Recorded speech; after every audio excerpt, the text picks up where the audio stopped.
Hello दोस्तों, नमस्कार। स्वागत करते हैं आप सभी के युवा शक्ति जी की क्विज में। तो दोस्तों, आज से बिहार एसआई प्री एग्जाम्स के लिए एक नया दौर शुरू किए हैं। ये दौर है हिस्ट्री का, जो कि हिस्ट्री का प्रैक्टिस सेट शुरू किए हुए हैं। जो आज के ये प्रैक्टिस सेट 1 रहने वाले हैं, तो आप सभी इस प्रैक्टिस सेट को डेली सॉल्व कीजिए। इस प्रैक्टिस सेट में आपको हिस्ट्री का सिर्फ इंपॉर्टेंट क्वेश्चन देखने के लिए मिलेंगे और न्यू क्वेश्चन देखने के लिए आपको मिलेंगे। तो आप सभी मेरे साथ डेली इस प्रैक्टिस सेट को सॉल्व कीजिए। तो चलिए शुरू करते हैं आज की इस प्रैक्टिस सेट को हम सभी। फर्स्ट क्वेश्चन है, हड़प्पा की ईंटों के नाप का अनुपात है। जितने भी क्वेश्चन बताएंगे सारे इंपॉर्टेंट क्वेश्चन बताएंगे, जो आपके एग्जाम्स के लिए महत्वपूर्ण हो। एक भी ऐसा वैसा क्वेश्चन नहीं बताएंगे जो एग्जाम्स के लिए इंपॉर्टेंट ना हो। सारा आपको न्यू क्वेश्चन देखने के लिए मिलेगा आज से इस नया दौर में आपको। तो डेली इस प्रैक्टिस सेट को सॉल्व कीजिए। और इसके अलावा 12 से 1 बजे समथिंग आपको जो कि इकोनॉमिक्स का वीडियो मिल जाएगा, और उसके बाद जो कि शाम में 6 बजे आपको जियोग्राफी का वीडियो मिलेगा, और हिस्ट्री का वीडियो आपको सवेरे 7 बजे मिल जाएगा। तो ये वीडियो को आप सभी डेली देखा कीजिए। थोड़ा सा क्वेश्चन कीजिए पर बेहतर तरीके से कीजिए, देखिए आपका तैयारी बेहतर होंगी। तो यही मौका है आप सभी के पास, बेहतर तरीके से तैयारी करके एग्जाम्स को क्रैक कर लीजिए। बहुत बढ़िया रहने वाला आप सभी के लिए, क्योंकि इसके बाद 3 साल तक कोई वैकेंसी नहीं आने वाला है। तो डी राइट आंसर रहेंगे। 1:2:5 का अनुपात है हड़प्पा के ईंटों के नाप का अनुपात। अगर बात करें हम सभी हड़प्पा सभ्यता के बारे में, तो इससे कुछ क्वेश्चन याद रख लीजिएगा आप सभी, ताकि आपके एग्जाम्स के लिए इंपॉर्टेंट हो। तो आप सभी कॉपी में नोट कर लीजिएगा, हड़प्पा सभ्यता या सिंधु घाटी सभ्यता दोनों एक ही हैं। अगर बात करें हम सभी सिंधु घाटी सभ्यता की खोज किसने की थी, तो याद रखिएगा आप सभी, राय बहादुर दयाराम साहनी के द्वारा खोज की गई थी। कब? 1921 में की गई थी। कभी कभी माधव स्वरूप के बारे में दिया हुआ रहता है, तो राय बहादुर दयाराम साहनी और माधव स्वरूप ने दोनों ने मिलकर हड़प्पा या सिंधु घाटी सभ्यता की खोज की थी 1921 में। आप सभी नोट कीजिएगा, हड़प्पा किस नदी के तट पर है, तो रावी नदी के तट पर अवस्थित है। कहां पर अवस्थित है? ये पाकिस्तान के मोंटगोमरी जिला में अवस्थित है। कभी कभी यह भी क्वेश्चन पूछा जाता है कि सिंधु घाटी सभ्यता किस प्रकार की सभ्यता है, तो याद रखिएगा ये एक नगरी सभ्यता है। कौन सी सभ्यता है? नगरी सभ्यता है, याद रखिएगा आप सभी। इसकी लिपि क्या है, तो याद रखिएगा भाव चित्रात्मक लिपि है। इसकी लिपि भाव चित्रात्मक लिपि है सिंधु घाटी सभ्यता की, जो कि अभी तक पढ़ी नहीं गई है, और यह लिपि दाईं से बाईं ओर लिखी जाती है। भाव चित्रात्मक लिपि दाईं से बाईं ओर लिखी जाती है, और अभी तक इस लिपि को पढ़ी नहीं गई है, याद रखिएगा आप सभी। सिंधु घाटी के लोगों ने नगरों तथा घरों के विन्यास के लिए ग्रिड पद्धति अपनाई थी। कौन सी पद्धति? ग्रिड पद्धति अपनाई थी। नोट कीजिएगा आप सभी, घरों तथा नगरों की विन्यास के लिए ग्रिड पद्धति अपनाई थी। सिंधु घाटी सभ्यता की मुख्य फसल क्या थे? गेहूं और जौ थी। नोट करते जाइएगा, जितने फैक्ट आपको बता रहे हैं सारे इंपॉर्टेंट फैक्ट हैं, वही क्वेश्चन बताएंगे जो आपके एग्जाम्स के लिए इंपॉर्टेंट हैं। और एक क्वेश्चन आप सभी लिख लीजिएगा, सिंधु घाटी सभ्यता के मुख्य निवासी जो थे वह द्रविड़ और भूमध्य सागरीय निवासी थे। कौन से निवासी थे? द्रविड़ और भूमध्य सागरीय निवासी थे। सिंधु घाटी सभ्यता को प्राग ऐतिहासिक सभ्यता कहते हैं या कांस्ययुगीन सभ्यता भी कहते हैं इसे। तो इतने फैक्ट को आप सभी नोट कर लीजिएगा कॉपी में। नेक्स्ट क्वेश्चन देखिए, लकुलिश को अवतार माना जाता है, तो ए राइट आंसर रहेंगे, इसे शिव का अवतार माना जाता है। लकुलिश जो है वह हिंदू धर्म के प्रमुख देवताओं में से एक है, जो शिव का अवतार है। यह 24वें अवतार है। याद रखिएगा कौन से अवतार है? शिव के 24वें अवतार है। इसने पाशुपति शैव धर्म की स्थापना की थी। पाशुपति शैव धर्म की स्थापना की थी, याद रखिएगा आप सभी। लिख लीजिएगा कॉपी में, नोट कर लीजिएगा आप सभी, पाशुपति शैव धर्म की स्थापना की थी, जो कि शिव के 24वें अवतार थे ये। क्वेश्चन 3 देखिए, पेरिप्लस ऑफ द एर्थियन सी के लेखक कौन था? डी राइट आंसर रहेंगे, इनमें से कोई नहीं। इसके लेखक अज्ञात हैं। इसके लेखक के बारे में कोई जानकारी नहीं है। कहा जाता है इतिहास के पन्नों में कि ये करीब 80 ईस्वी में हिंद महासागर की यात्रा पर आए थे। कहां आए थे? हिंद महासागर की यात्रा पर आए थे 80 ईस्वी में। इन्होंने उस समय भारत के बंदरगाहों तथा व्यापारिक वस्तुओं के बारे में जानकारी दी थी। किसके बारे में? भारत के बंदरगाह तथा व्यापारिक वस्तुओं के बारे में जानकारी दी थी। किसने? पेरिप्लस ऑफ द एथियन सी के लेखक ने। नेक्स्ट क्वेश्चन देखिए, क्वेश्चन नंबर 4, वह देश जिसके साथ भारत ने द्वितीय शताब्दी ईसा पूर्व में गठन व्यापारिक संबंध विकसित किए थे, वे देश कौन सा थे? बिल्कुल सारा क्वेश्चन को सीक्वेंस में समझना है और एक एक क्वेश्चन को एनालाइज करना है। जितने फैक्ट आपको बता रहे हैं सारे फैक्ट को एक कॉपी में नोट कर लीजिएगा। आप सभी जितने फैक्ट रहेंगे सारे इंपॉर्टेंट फैक्ट रहेंगे। डी राइट आंसर रहेंगे, रोम के साथ किए थे। नेक्स्ट क्वेश्चन देखिए, क्वेश्चन नंबर 5, निम्नलिखित में से कौन सी जोड़ी सही नहीं है? पतंजलि महाभाष्य की रचना है, बिल्कुल सही है। हाल गथा सप्तशती की रचना है, बिल्कुल सही है। भद्रबाहु बृहत कथा ये गलत है, जबकि अश्वघोष बुद्ध रचित बिल्कुल सही है, जबकि बृहत कथा के रचनाकार जो थे वह गुणड थे।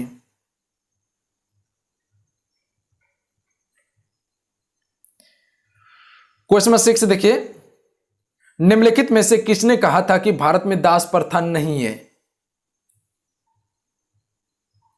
बी राइट आंसर रहेंगे, मेगास्थनीज ने। इसने कहा था कि भारत में दास प्रथा नहीं है। तो अगर बात करें हम सभी मेगास्थनीज के बारे में तो नोट कीजिएगा आप सभी इसके बारे में 3-4 फैक्ट को जो इंपॉर्टेंट फैक्ट हैं। मेगास्थनीज ये सेल्यूकस निकेटर के राजदूत थे। किसके राजदूत? सेल्यूकस निकेटर के राजदूत थे, जो चंद्रगुप्त मौर्य के दरबार में आए हुए थे। किसके दरबार में? चंद्रगुप्त मौर्य के दरबार में आए हुए थे। इसने अपनी पुस्तक इंडिका में मौर्य युगनी साम्राज्य एवं संस्कृति के विषयों में लिखा था।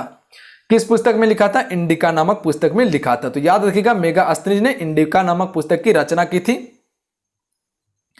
नेक्स्ट क्वेश्चन देखिए, क्वेश्चन नंबर 7, जंगल की देवी अरण्यानी का प्रथम उल्लेख है।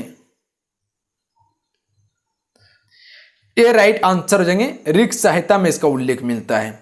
नेक्स्ट क्वेश्चन देखिए, क्वेश्चन नंबर 8, प्राचीनतम भारतीय सिक्के निम्नलिखित में से पहले नहीं है। बी राइट आंसर हो जाएंगे, 5वीं शताब्दी ईसा पूर्व से पहले प्राचीनतम भारतीय सिक्के नहीं थे, उसके बाद प्राचीनतम भारतीय सिक्के चलना प्रारंभ हुए थे। क्वेश्चन नंबर 9 देखिए, किस देवी का उल्लेख ऋग्वेद में नहीं मिलता है?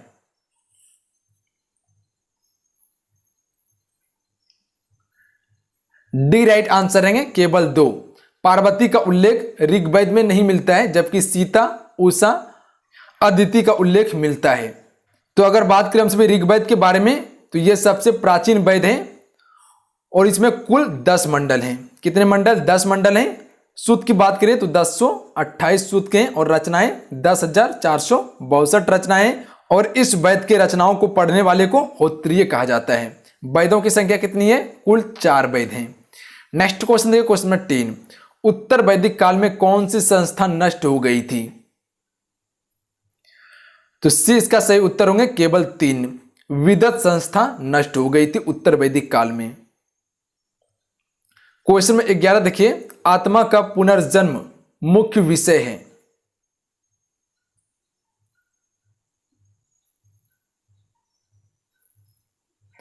तो यह मुख्य विषय है कोशितकी उपनिषद का। बी राइट आंसर रहेंगे, कोशितकी उपनिषद का आत्मा का पुनर्जन्म का विषय है। क्वेश्चन नंबर 12 देखिए, 12 नंबर क्वेश्चन है, फारस की मोहर प्राप्त हुई है। अभी जो आपको यहां बताए उपनिषद के बारे में, तो उपनिषद की संख्या जो है वह कुल 108 उपनिषद की संख्या याद रखिएगा आप सभी, हो सकता है पूछी जा सकती है एग्जाम्स में। तो फारस की मोहर कहां से प्राप्त हुई है? तो यह प्राप्त हुई है लोथल से। सी राइट आंसर रहेंगे, लोथल से। अगर बात करें हम सभी लोथल के बारे में तो इसके खोजकर्ता कौन है? लिखिएगा आप सभी, नोट कीजिएगा, रंगनाथ राव है इसके खोजकर्ता। खोज कब की गई थी? 1955 से लेके 1962 तक इसकी खोज की गई थी। ये कहां पर अवस्थित है? तो गुजरात के अहमदाबाद जिले में अवस्थित है, भोगवा नदी के तट पर। और एक क्वेश्चन नोट कीजिएगा आप सभी, लोथल जो था वह सिंधु सभ्यता का प्रमुख बंदरगाह था। लोथल और सुतकोदा ये दोनों सिंधु सभ्यता के प्रमुख बंदरगाह थे। लोथल और कालीबंगन से अग्निकुंड भी प्राप्त हुआ है, उसका साक्ष्य मिला है वहां से। नेक्स्ट क्वेश्चन देखिए, सबसे पहले सिक्कों का चलन किस प्रदेश में हुआ? तो ये हुआ था पूर्वी उत्तर प्रदेश तथा बिहार में हुआ था सबसे पहले सिक्कों का चलन। डी राइट आंसर रहेंगे। नेक्स्ट क्वेश्चन देखिए, वर्धमान को महावीर अथवा जीन कहा जाता है। तो इसका सी सही उत्तर रहेंगे, सुख दुख पर विजय पाने के कारण इसे महावीर अथवा जीन कहा जाता है। वर्धमान महावीर के बचपन का नाम था। अगर बात करें हम सभी महावीर स्वामी के बारे में तो आप सभी नोट कीजिएगा, जितने भी फैक्ट बताएंगे सारे इंपॉर्टेंट फैक्ट बताएंगे, एक एक फैक्ट को आप सभी लिखते रहिएगा। ये जैन धर्म के 24वें एवं अंतिम तीर्थंकर थे। इसके समय में जैन धर्म जो थे कि वे शीर्ष पे थे। बहुत चर्चा हुए थे जैन धर्म के बारे में, जो कि और कोई तीर्थंकर के समय में नहीं हुए थे। जैन धर्म के प्रथम तीर्थंकर ऋषभ देव थे और अंतिम महावीर स्वामी थे। आप सभी नोट कीजिएगा, महावीर स्वामी ने अपने शिष्यों को 11 गंधारों में विभाजित किया था। कितने गंधारों में? 11 गंधारों में विभाजित किया था। महावीर स्वामी ने अपना प्रथम उपदेश प्राकृतिक भाषा में दिया था, जिसे अर्धमागधी भाषा भी कहते हैं। इस भाषा में इसने प्रथम उपदेश दिया था। महावीर स्वामी के प्रथम अनुयायी कौन थे? तो उसके दामाद जामिल थे। कौन थे? जामिल थे। याद रखिएगा, लिख देते हैं, जामिल थे। ये जामिल कौन थे? तो ये प्रियदर्शनी के पति थे। प्रियदर्शनी कौन थे? तो ये महावीर स्वामी के पुत्री थे। नोट कीजिएगा आप सभी। जैन धर्म में आत्मा की मान्यता थी, ईश्वर की मान्यता नहीं थी। जैन धर्म पूर्ण जन्म पर विश्वास करते थे। याद रखिएगा आप सभी, जैन धर्म किस में विश्वास करते थे? पुनर्जन्म पे विश्वास करते थे। जैन धर्म में आत्मा की मान्यता थी, ईश्वर की मान्यता नहीं थी। जैन धर्म के प्रथम भिक्षुणी कौन थे? तो याद रखिएगा, चंपा थी, जो कि नरेश दधिवाहन की पुत्री थी। तो यहां से आपको इतने सारे फैक्ट जानने के लिए मिले, तो ये सभी फैक्ट को नोट कर लीजिए आप सभी। नेक्स्ट क्वेश्चन देखिए, बुद्ध के अष्टांगिक मार्ग में कौन सा सिद्धांत नहीं था? तो सी इसका सही उत्तर होंगे सम्यक चरित्र। ये बुद्ध के अष्टांगिक मार्ग के सिद्धांत में शामिल नहीं था। यह सिद्धांत जो दिया था गौतम बुद्ध ने, संसार दुख से मुक्त हेतु बुद्ध ने अष्टांगिक मार्ग की सिद्धांत कही थी। इसमें क्या क्या शामिल थे? सम्यक आजीव थे, सम्यक व्यायाम थे, सम्यक स्मृति थे, सम्यक समाधि थे, सम्यक कर्मान थे, सम्यक वाणी थे, सम्यक संकल्प थे, सम्यक दृष्टि थे। तो ये 8 सिद्धांत थे अष्टांगिक मार्ग में। नेक्स्ट क्वेश्चन देखिए, बुद्ध के उपदेशों का संकलन है। तो इसका सही उत्तर ऑप्शन में ढूंढेंगे विनय पीठक में है। नेक्स्ट क्वेश्चन देखिए, वज्जी संघ में कितने जन सम्मिलित थे? कुल 8 जन सम्मिलित थे इसमें। बी राइट आंसर रहेंगे। नेक्स्ट क्वेश्चन देखिए, गंगा और सोन के संगम पर पटना में किला बनवाया। तो यह किला बनवाया था उदयन ने। सी राइट आंसर रहेंगे। नेक्स्ट क्वेश्चन देखिए, महाबलीपुरम निम्नलिखित में से किसके शासन काल में प्रसिद्ध था? ए सही उत्तर हो जाएंगे, पल्लव राजवंशों के शासन काल में महाबलीपुरम प्रसिद्ध था। नेक्स्ट क्वेश्चन देखिए, महावीर स्वामी ने जैन धर्म के सिद्धांतों में कौन सा सिद्धांत जोड़ा था? तो सी से उत्तर हो जाएंगे, ब्रह्मचर्य को जोड़ा था महावीर स्वामी ने जैन धर्म के सिद्धांतों में। जैन धर्म के कुल त्रिरत्न हैं, सम्यक दर्शन, सम्यक ज्ञान और सम्यक आचरण है। नेक्स्ट क्वेश्चन देखिए, क्वेश्चन नंबर 21, तंजौर का राजेश्वर मंदिर किस वंश के राजा ने बनवाया था? तो यह बनवाया था चोल वंश के राजा ने। बी राइट आंसर रहेंगे, चोल वंश के राजा ने बनवाया था। नेक्स्ट क्वेश्चन देखिए, सिंधु घाटी सभ्यता का बंदरगाह नगर था। तो यह नगर था लोथल। लोथल और सुतकोदा ये दोनों जो थे वह सिंधु घाटी सभ्यता के बंदरगाह थे।